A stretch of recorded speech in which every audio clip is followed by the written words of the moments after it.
Bismillahirrahmanirrahim. Assalamualaikum warahmatullahi wabarakatuh. Alhamdulillahirrabbilalamin. Wassalatu wassalamu rasulillahi ajmain.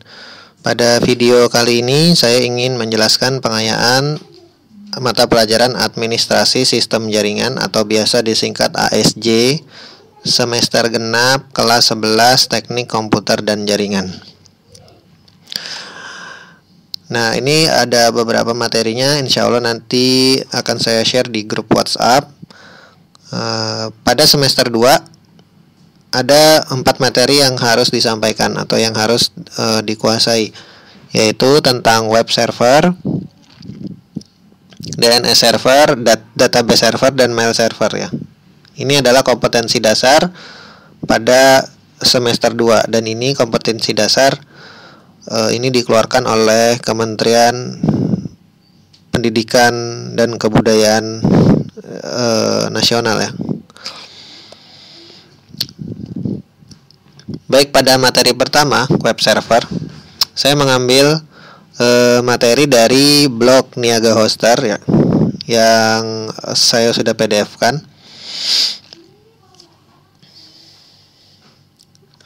Dan bisa dibaca nanti materinya. Saya menyampaikan sedikit. Web server adalah perangkat lunak yang berfungsi sebagai penerima permintaan yang dikirimkan melalui browser, kemudian memberikan tanggapan permintaan dalam bentuk halaman situs web atau lebih umumnya dalam dokumen HTML. Jadi pada web browser atau web server ini lebih cenderung pekerjaan pada klien itu dikerjakan melalui browser. Hubungannya adalah browser ya. Jadi selama dia menggunakan browser dan membuka suatu website, maka di situ bisa dikatakan web server bekerja ya.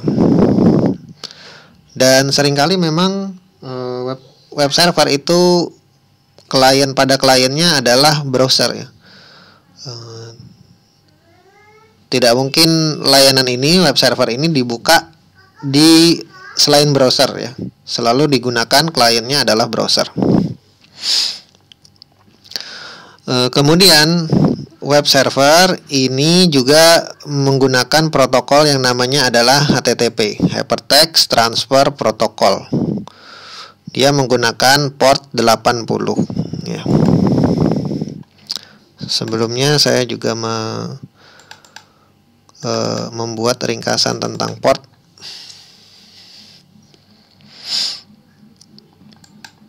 Yang ini insya Allah nanti akan saya share juga bersamaan dengan materi ini. Jadi web server ini dia menggunakan port 80 apapun nama produk dari web servernya ya. Kalau pada materi kita bisa lihat beberapa produk web server. Nah, ini contohnya adalah Apache, kemudian Nginx, IIS, Lightspeed web server, dan GWS, dan mungkin masih banyak web server yang lain. Cuman pada umumnya web server itu berjalan di atas port 80 ya. Dan aplikasi web server itu pada transport layer menggunakan protokol TCP ya. Menggunakan protokol TCP. Nah, ini ya.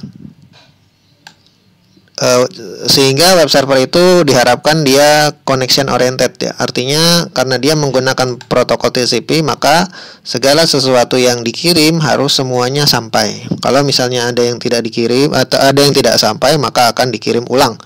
Sehingga web itu tersaji pada browser ini dalam bentuk lengkap ya. Harusnya seperti itu. Karena dia menggunakan protokol TCP. Dan browser memang pada umumnya sebagai klien dari web server ya. Begitu kita ketik suatu alamat di sini, maka ini otomatis akan menjadi alamat di mana web server bekerja. Dan ini juga otomatis menjadi protokol HTTP ya.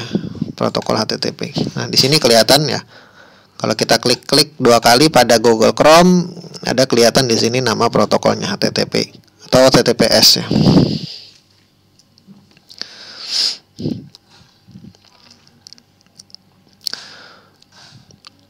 Jadi ada beberapa produk ya. Kalau di sini dilihat bahwa pada web ini dijelaskan bahwa produk web server yang paling utama digunakan ini adalah Apache, kemudian disusul oleh Nginx atau Nginx ya. Dibacanya Nginx. Nginx. Kemudian IIS sebanyak 10,8%. Yang ini survei yang dilakukan oleh salah satu lembaga seperti itu. Karena banyak website ya, dan semua website itu pasti ada web server ya, di belakang website tersebut.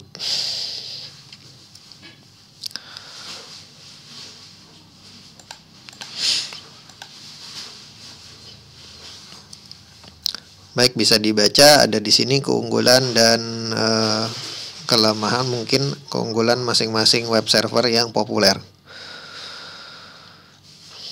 Baik, kemudian materi kedua yaitu adalah tentang DNS ya. Dan ini juga saya mengambil dari blog Niaga Hoster.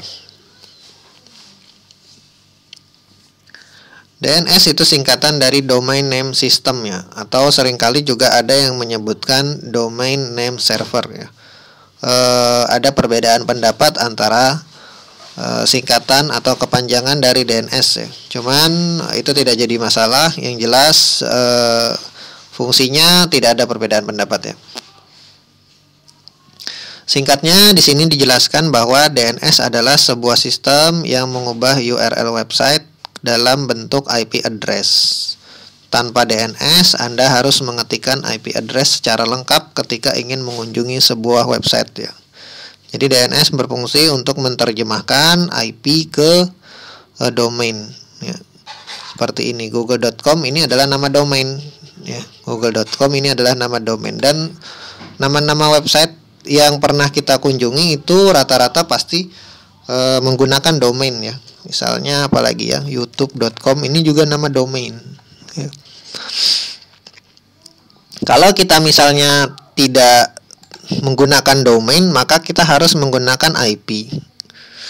Dan mengingat angka-angka itu relatif lebih sulit daripada mengingat kata-kata, sehingga diciptakanlah DNS server yang mengubah suatu IP menjadi domain, sehingga kita cukup mengetikkan domain pada browser.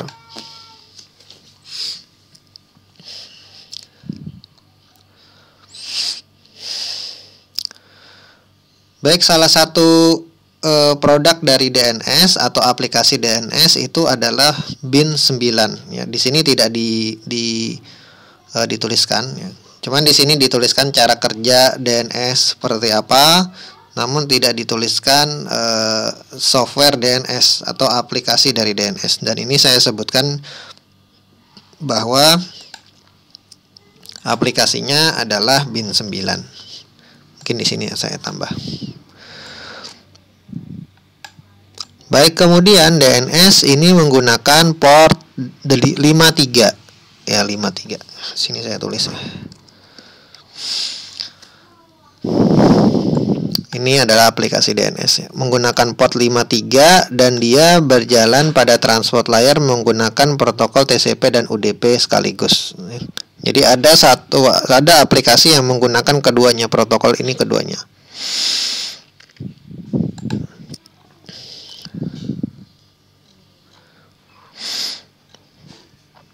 Kita lanjutkan. Kemudian ada yang namanya domain ya. Ada beberapa pembagian domain. Yang pertama, root level domain. Ini merupakan bagian tertinggi dari hierarki DNS. Biasanya ia berwujud tanda titik di bagian paling belakang sebuah URL. Nah, kalau kita lihat google.com ya, titiknya ini sebetulnya merupakan bagian dari domain yang disebut root level domain. Dan setiap domain itu harusnya mempunyai titik dot. Dan ini root level domain inilah nanti yang pada internet yang mencarikan alamat IP. Cuman biasanya kalau komputer atau browser itu bertanya ke root level domain, itu tidak langsung diberikan jawaban. Karena setelah dot ini biasanya ada tambahan seperti .com atau .edu atau .id ya, seperti itulah. Maka root level domain biasanya mengarahkan ke top level domain. Ya, mengarahkan ke top level domain bagian DNS top level domain ya. Jadi saat kita mengetikkan google.com, misalnya browser ini asalnya belum tahu IP-nya berapa, maka browser ini akan bertanya ke ISP terlebih dahulu. Setelah bertanya ke ISP atau ke penyedia layanan internet, ternyata juga tidak ditemukan jawaban IP dari google.com, maka browser atau komputer klien itu akan bertanya ke root level domain atau root level domain DNS ya. Root level DNS. Nanti pada root level dia akan memberikan jawaban bahwa .com bisa bertanya ke bagian khusus .com. Nanti pada bagian khusus .com barulah kita bisa mencari IP dari google.com. Jadi root level domain ini tidak memberikan jawaban langsung biasanya, tapi mengarahkan. Kemudian pada level berikutnya ada yang namanya top level domain. Top level domain ini biasanya digunakan terdapat dua jenis. Yang pertama adalah di sini disebutkan generic top level domain dan country code top level domain (CCLTD). GTLTD biasanya menjelaskan sifat institusi dari pemilik web. Contohnya untuk website tujuan komersial biasanya memiliki ekstensi .com. Ya, biasanya yang untuk .com ini adalah perusahaan komersial atau perusahaan yang mencari keuntungan. Lalu .edu untuk institusi pendidikan ya. Misalnya kita cari di sini apa ya yang .edu.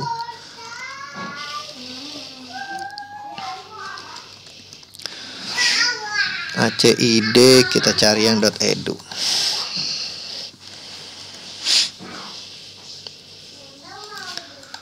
Nah, seperti ini untuk .edu biasanya juga bisa diwakili oleh kampus ya. Maksudnya adalah institusi pendidikan. Dan .gov untuk lembaga pemerintahan. Kemudian ada juga yang disebut Country Code Top Level Domain atau CCLTD yang merupakan ekstensi yang menjelaskan asal negara dari pemilik situs. Misalnya akhiran.id untuk website Indonesia. Ya, sering kita melihat website yang .id ya, misalnya tokopedia.com ya, apa ya yang .id ya. Nah, shopee.co.id ya. Maka Shopee ini dia berasal dari Indonesia ya, kelihatan dari .id-nya. Dan macam-macam yang lain, .au untuk Australia, .uk untuk Inggris dan sebagainya.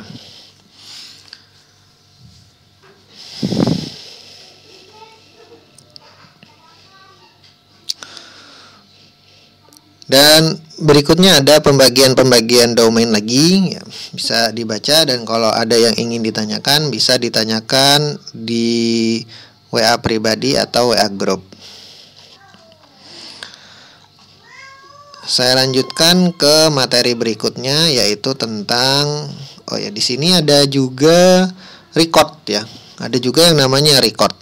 Jadi DNS itu tidak cuma mencatat alamat suatu website, tapi juga dia terpisah-pisah ya.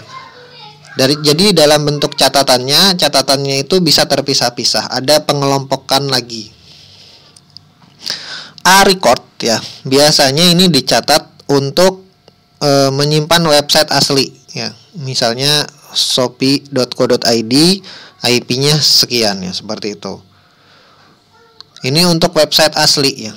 Dan ini digunakan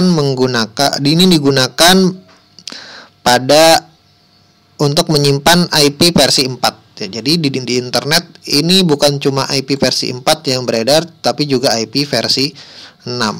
Kalau suatu website itu mempunyai alamat dengan IP versi 4, maka dia disimpan di DNS dalam bentuk A-record namanya. Kemudian jika pada suatu website itu mempunyai IP versi 6, maka menyimpannya dalam bentuk triple A record seperti ini ya. Sama-sama menyimpan website ya. Namun yang triple A untuk IP versi 6 dan yang A saja itu untuk IP versi 4. Kemudian ada lagi MX Record, merekam server SMTP yang khusus digunakan untuk saling berkirim email di suatu domain. Kalau misalnya suatu website ini ada mail servernya, maka itu dicatat DNS dalam bentuk MX Record. Seperti itu. Kalau suatu website ada mail servernya, ya contohnya Google. Google ini ada website search engine-nya, ada juga website emailnya. Maka email ini dicatat pada bagian DNS itu sebagai MX record ya. Kemudian ada juga CNAME record, digunakan untuk meredirect domain atau subdomain ke sebuah IP address. Lewat fungsi satu ini Anda tidak perlu memperbaharui DNS record ya. CNAME ini digunakan kalau misalnya ada perubahan domain ya, ada perubahan domain atau ada perubahan IP ya. Kalau tidak salah seperti itu, maka kita bisa men-CNAME ya, menggunakan record CNAME untuk perubahan yang dilakukan.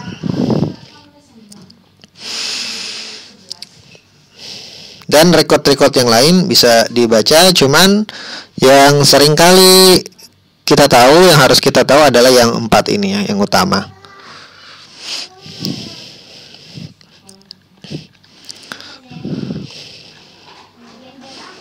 Baik, materi berikutnya yaitu database server.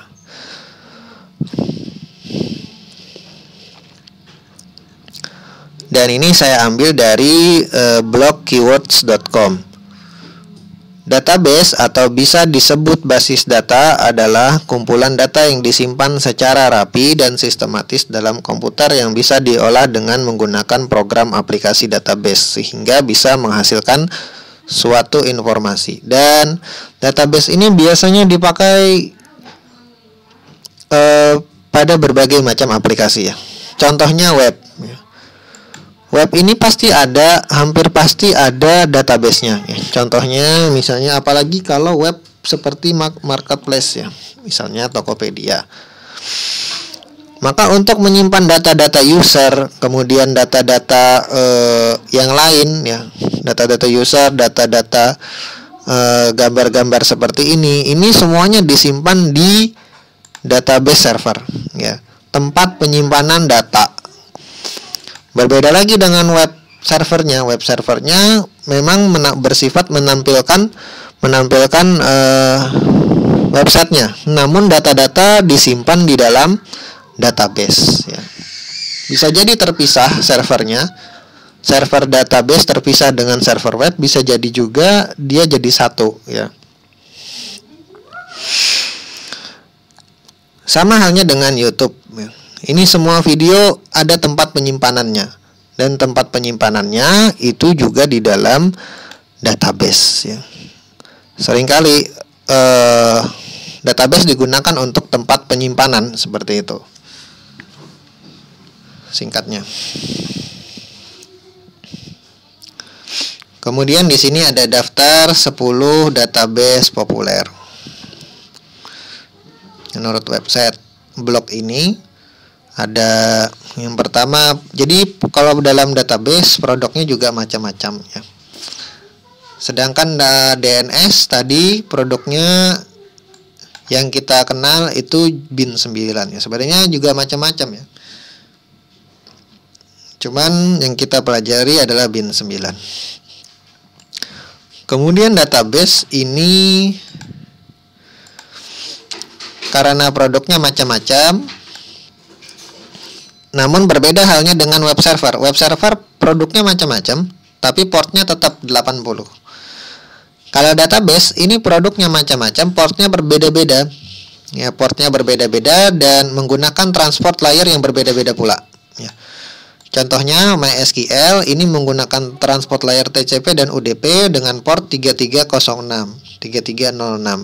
Sedangkan Oracle ini menurut sumber yang saya dapat hanya menggunakan protokol TCP dan menggunakan port 1521.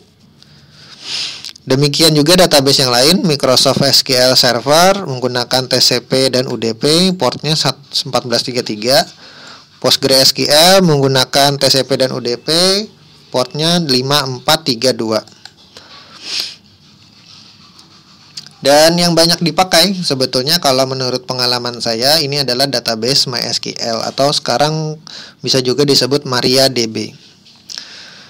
Saya review sedikit tentang database MySQL. MySQL adalah database yang populer digunakan untuk keperluan website, mulai dari pemakaian pribadi hingga level perusahaan. MySQL support dengan berbagai bahasa pemrograman sehingga menjadikan banyak digunakan oleh para developer website. Selain itu, MySQL juga gratis digunakan, tidak perlu lisensi untuk menggunakannya. Ya, untuk website seringkali memang yang digunakan adalah database MySQL. Namun tidak menutup kemungkinan yang lain seperti Oracle atau Microsoft SQL Server ini digunakan untuk database website. Jadi database server ini sebetulnya bukan cuma untuk penyimpanan website ya, tetapi bisa juga dipakai untuk penyimpanan aplikasi. Seperti aplikasi apa ya? Instagram misalnya. Instagram kan dia aslinya tidak berbasis website ya, tapi berbasis aplikasi. Nah, untuk menyimpan user-user pada Instagram itu juga memerlukan database ya. Dan database yang dipakai ya kemungkinan juga di antara database yang populer ini. Wallahu alam apakah Instagram mempunyai produk database sendiri, saya kurang tahu ya. Tapi yang jelas database ini itu bukan hanya bisa dipakai untuk database web ya, namun juga bisa digunakan untuk database aplikasi.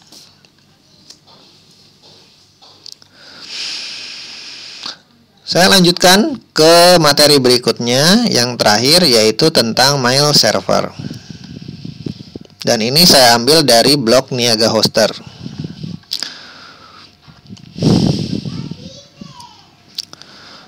Singkat cerita ya, mail server ini yang mengelola bagaimana suatu email itu bisa dikirim, diterima, disimpan ya, seperti itu. Dan kita tahu mail server yang cukup populer, yang paling populer adalah mail server dari Google ya.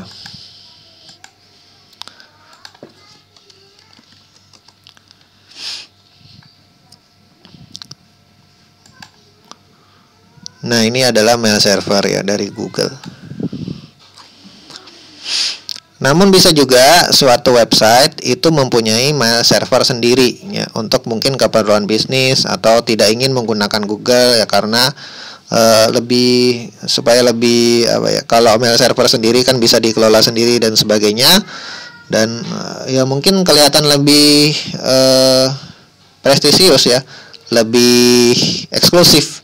Kalau kita menggunakan produk Google, memang produk Google sudah handal ya, cuman umum saja orang menggunakan Google. Kalau misalnya kita mempunyai suatu usaha dan usaha kita mempunyai email sendiri ya, misalnya alamatnya adalah perusahaannya ya, nama perusahaannya.com misalnya, maka yang seperti itu dirasa lebih eksklusif ya, atau lebih meyakinkan lah. Baik, kemudian ini saya buka dulu yang untuk mail server. Ini ada beberapa protokol yang biasa digunakan untuk mail server, yaitu SMTP ya, untuk mengirimkan email, kemudian POP3 untuk mengambil email, dan IMAP juga untuk mengambil email ya, kalau saya tidak keliru seperti itu. Kemudian ketiganya protokol ini menggunakan transport layer TCP dan UDP. Dan portnya itu 25 normalnya, kemudian untuk POP3 itu 110, dan untuk IMAP 143.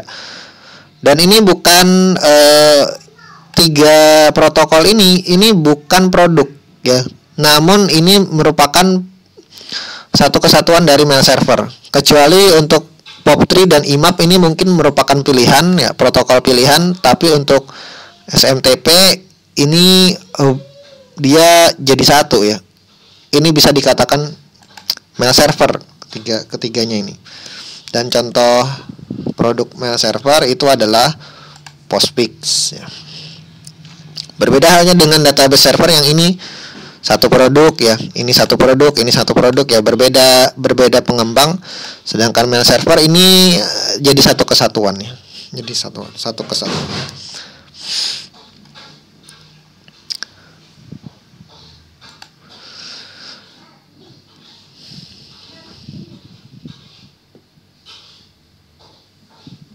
Baik, itu saja kira-kira video dari saya. Mudah-mudahan bermanfaat.